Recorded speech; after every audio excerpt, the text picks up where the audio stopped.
E aí, pessoal? De volta para mais um mergulho profundo aqui no Deep Dive. A gente vai se aventurar hoje por um tema que, bom, sempre gera boas discussões, né? A ideia do livre-arbítrio. E o que é legal aqui é que vamos olhar para esse tema sob uma perspectiva, digamos, que mistura teologia e filosofia. A gente tem um texto aqui que questiona a existência do livre-arbítrio, explorando várias escolas de pensamento, interpretações das escrituras, sabe? Isso aí, preparem-se porque, olha, tem cada ideia nesse texto que, uau, o texto já começa definindo o livre-arbítrio de um jeito específico. Ele coloca que para minha escolha ser de verdade livre, ela tem que estar totalmente independente de qualquer influência externa. É isso aí. E logo de cara o texto chamando a pergunta: será que esse tipo de livre-arbítrio absoluto, sem nenhuma, como posso dizer, amarra, é algo que só Deus tem? Afinal, só Isabela, que tem qualidades tipo onipotência, onisciência, não é? Pois é. O texto já chega colocando a gente no nosso lugar, né? Será que nós, menos mortais, estamos no mesmo nível que Deus quando o assunto é fazer escolhas? Mas sabe que o que me deixa encucado é, se a gente não é totalmente dono das nossas decisões, quem ou o que está influenciando as nossas escolhas? Boa pergunta. E é que o texto mergulha de cabeça em várias escolas filosóficas. Tipo, ele fala de cinismo, epicurismo, estoicismo, gnosticismo.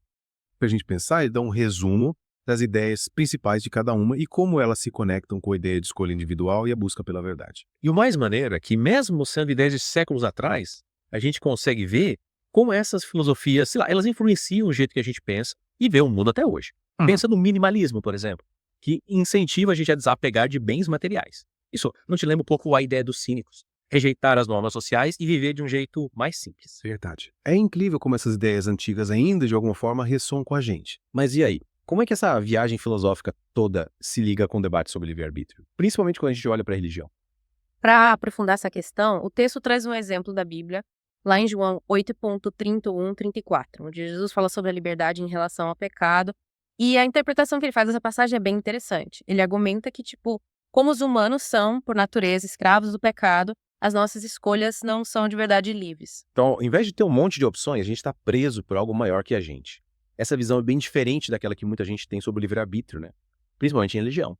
Sim, essa interpretação questiona a visão tradicional. E nos leva a pensar, se a gente é, por natureza, falho, será que a gente pode mesmo fazer escolhas livres? A coisa tá ficando séria. É. Para defender essa ideia, o texto usa a história de Adão e Eva, né? Exatamente. O texto vai lá no Jardim do Éden e mostra como o próprio conceito de livre-arbítrio pode ser uma ilusão, algo que foi colocado ali para nos tirar do caminho certo. Lembra da serpente tentando a Eva com o conhecimento do bem e do mal. Caramba, o texto está fazendo um paralelo entre a serpente tentando a Eva e a sedução do livre-arbítrio. Os dois se apresentam como caminhos para o poder, para a autodeterminação. Mas no final. Bom, digamos que o resultado não é lá essas coisas. É isso aí. É como se o livre-arbítrio fosse uma promessa de liberdade, mas que na verdade pode nos levar para a separação, para o sofrimento. É como morder uma maçã envenenada achando que é a coisa mais gostosa do mundo. Mas e essa ideia de sola gratia que o texto fala? Como é que ela entra nessa história toda? Sola gratia, ou somente pela graça, é uma ideia central na argumentação do texto. Ela reforça a visão de que a salvação vem só da graça divina, sabe? Isso diminui ainda mais a ideia de que o ser humano tem autonomia e coloca o poder de escolha nas mãos de Deus. Então, basicamente o texto está dizendo que o livre-arbítrio pode ser uma ilusão, uma armadilha que nos afasta da verdadeira liberdade. Que doideira! Essa análise nos faz questionar tudo que a gente pensa sobre livre-arbítrio. Mas calma, a discussão não acaba por aqui. Tem muito mais pra gente explorar. Realmente nos faz pensar, né? Essa ideia de que as nossas ações podem não ser totalmente nossas, profunda. Profundo é pouco. E se a gente não está realmente no controle, como ficam conceitos tipo responsabilidade pessoal ou até mesmo culpa? Se alguém faz algo errado, a gente pode realmente culpar essa pessoa se as escolhas dela não foram totalmente livres. Isso levanta uma questão importante sobre a natureza da moralidade e da justiça. E o texto também, né, ele aborda essa complexidade. Ele argumenta que mesmo que a gente não tenha esse livre-arbítrio absoluto, a gente ainda é responsável pelas nossas ações. Peraí, como assim? Como que a gente pode ser responsabilizado se não somos livres para escolher? Parece meio, contraditório. É um paradoxo, sem dúvida. Mas o texto sugere que a nossa responsabilidade, ela não vem da ilusão do livre-arbítrio. Ela vem do nosso relacionamento com Deus. Ele argumenta que a verdadeira liberdade não vem de fazer escolhas independentes, mas sim de se render à graça divina. Então é menos sobre fazer escolhas certas por conta própria. É mais sobre se alinhar com um poder superior. É uma forma de interpretar. E isso leva à ideia de que as nossas ações, mesmo que não sejam totalmente livres, elas têm consequências, né? A gente colhe o que planta, por assim dizer. Então, mesmo que as nossas escolhas sejam influenciadas por fatores que a gente não controla, a gente ainda experimenta os resultados dessas escolhas. Então, mesmo que existam, sei lá, amarras nas nossas escolhas, a gente ainda tá dançando. E a dança, ela tem, tipo, implicações no mundo real. Exatamente. É uma perspectiva que reconhece, né, as limitações do nosso livre-arbítrio, mas ainda coloca ênfase na importância das nossas ações e no impacto que elas têm, tanto na gente quanto nos outros. É como se a gente estivesse jogando um jogo. E nesse jogo algumas regras já estão definidas. Mas a gente ainda pode fazer escolhas dentro dessas regras. E essas escolhas, elas são importantes. É uma ótima analogia, ela tipo, captura bem a essência dessa ideia complexa. Voltando ao texto, ele usa um trecho da Bíblia para ilustrar esse ponto, né? Algo sobre a gente ser escravo do pecado. Isso aí. Ele menciona João 8.31-34, onde Jesus diz para os seus seguidores: em verdade vos digo que todo aquele que comete pecado é servo do pecado. Essa passagem é usada para mostrar a ideia de que a gente está preso à nossa natureza pecaminosa. E por isso a gente não tem a capacidade de fazer escolhas que sejam de verdade livres. Então é como se a gente já nascesse nessa escravidão e não pudesse se libertar sozinho. Isso parece, sei lá, meio desanimador. A passagem realmente ela pinta um quadro meio sombrio, mas o texto não quer nos deixar sem esperança. Lembra que ele também fala da salvação pela graça de Deus. É aí que a sola gratia entra de novo. Certo, sola gratia, somente pela graça. Então o texto está dizendo que mesmo a gente estando preso pelo pecado, ainda tem um jeito de se libertar, mas não é pela nossa força de vontade, nem pela nossa capacidade de decidir. É isso aí. Ele sugere que a verdadeira liberdade não está em, afirmar nossa vontade, mas sim em se entregar a um poder superior, em aceitar a graça de Deus. É um pensamento que coloca a gente no nosso lugar, né? Pensar que a nossa liberdade pode estar em abrir mão do controle, em reconhecer que a gente não é o autor da nossa própria história. É humilhante, mas também, de certa forma, libertador, porque tira da gente o peso de ter que fazer as escolhas certas o tempo todo, a pressão de controlar tudo na nossa vida. Então, é um paradoxo.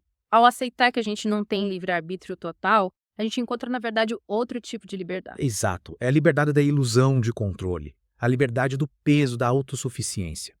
É uma liberdade que a gente encontra quando se entrega, quando aceita. Essa ideia toda tá me fazendo repensar o jeito que eu levo a vida, sabe? O meu senso de ação no mundo. Se a gente não é realmente livre do jeito que a gente pensa, e o que isso significa pra, sei lá, definir metas, fazer planos, buscar sucesso, tudo perde sentido.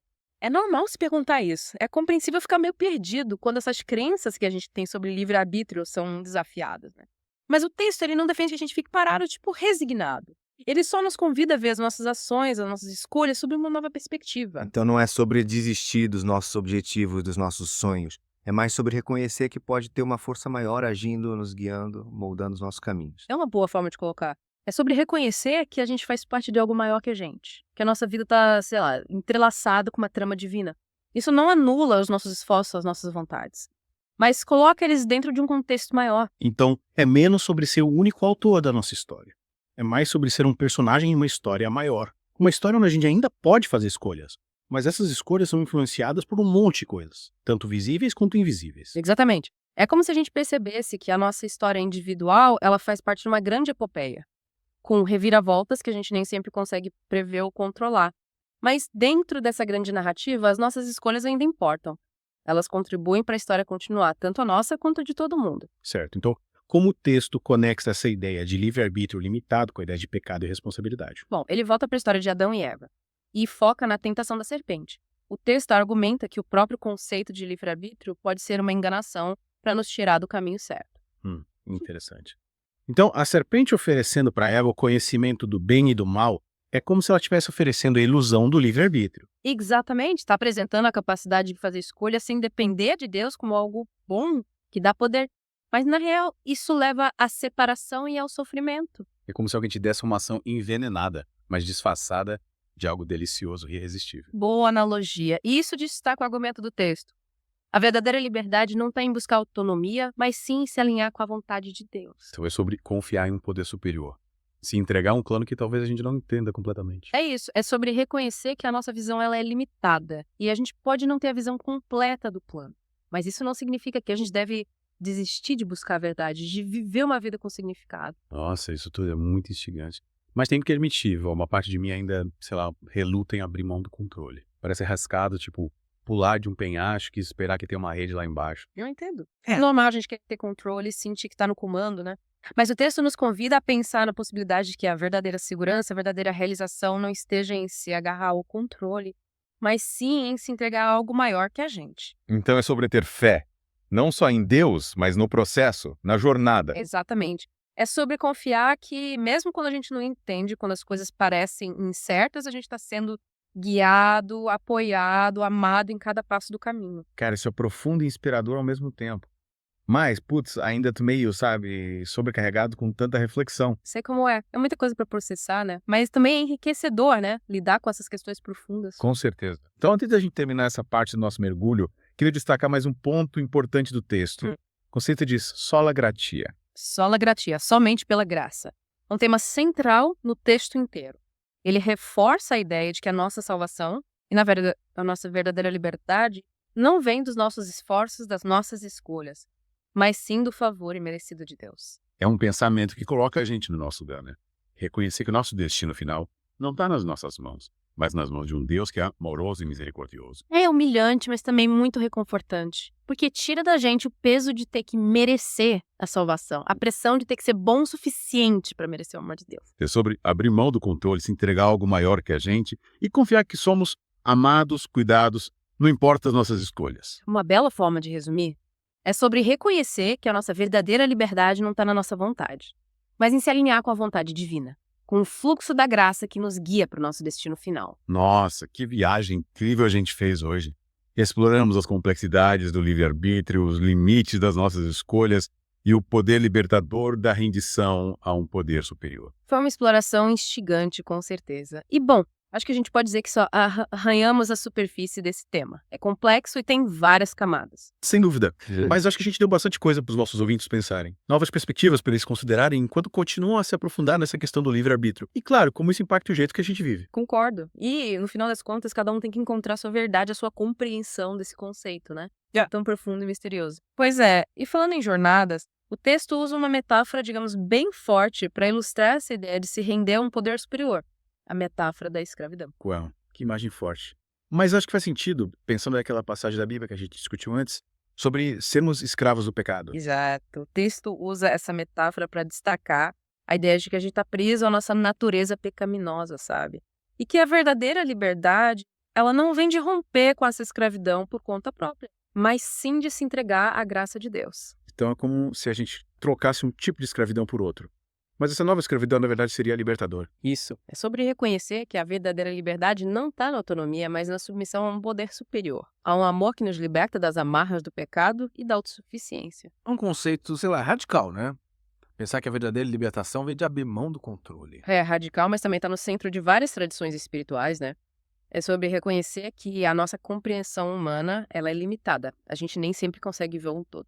E que, às vezes, a atitude mais sábia é confiar em algo maior que a gente. Então é sobre ter fé. É sobre dar um salto de fé e confiar que a gente está sendo guiado, mesmo quando não entende direito o caminho. Que bela maneira de colocar.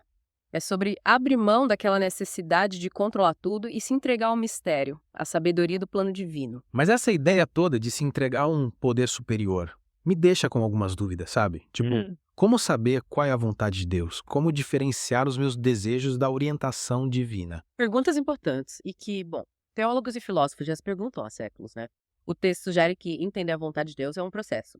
É uma jornada de fé que envolve a oração, meditação, estudo das escrituras. E também buscar a orientação de pessoas sábias, né? Mentores espirituais. Então não é como se Deus te entregasse um manual de instruções, né? Mas sobre cultivar um relacionamento, um diálogo constante com o divino. Isso. É sobre desenvolver uma sensibilidade, sabe? Aos toques do espírito, aos sinais, às sincronicidades que te guiam para o seu bem maior. Parece que exige muita confiança, né? E disposição para abrir mão da necessidade de ter certeza, de ter controle do ego. Exige sim. Mas o texto sugere que essa rendição, no final das contas, é o caminho para a verdadeira liberdade.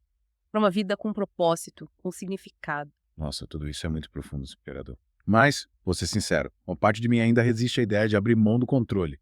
Parece, sei lá, arriscado. Como pular de um penhasco e torcer para ter uma rede lá embaixo. Entendo essa hesitação. É natural a gente querer ter controle, né? Yeah. Sentir que está no comando. Mas o texto nos convida a considerar que segurança real, a realização, pode não estar em se agarrar ao controle, mas sim em se entregar a algo maior que a gente. Então é sobre ter fé, não só em Deus, mas no processo, na própria jornada. Exatamente. É sobre confiar que, mesmo quando a gente não entende, quando as coisas parecem certas, a gente está sendo guiado, apoiado, amado a cada passo. Que jornada incrível a gente fez hoje, hein? Exploramos as complexidades do livre-arbítrio, os limites das nossas escolhas e o poder da rendição a um poder superior. Com certeza. E acho que a gente pode dizer que só arranhamos a superfície, né? Um tema tão complexo, com tantas nuances. É verdade. Mas acho que a gente deu bastante coisa para os nossos ouvintes pensarem, novas perspectivas, né? Para eles irem se aprofundando nessa questão do livre-arbítrio e como isso impacta o jeito que a gente vive. Concordo. E no final, cada um tem que encontrar a sua verdade, a sua própria compreensão, né? Desse conceito tão profundo e misterioso. Para a gente encerrar o nosso mergulho de hoje, queria deixar uma última reflexão. Uma pergunta para vocês pensarem enquanto exploram essa questão do livre-arbítrio.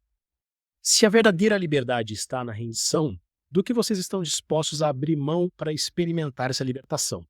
A qual controle vocês se apegam que talvez esteja impedindo vocês de abraçar completamente o fluxo da graça? A orientação de um poder superior. Essa é uma pergunta poderosa e que cada um de nós precisa responder por si mesmo. Valeu por se juntarem a nós nesse mergulho profundo na ilusão do livre-arbítrio. Foi muito bom explorar essas ideias com vocês. Até a próxima. Continuem buscando, questionando e se abrindo para o mistério dessa jornada incrível que a gente chama de vida.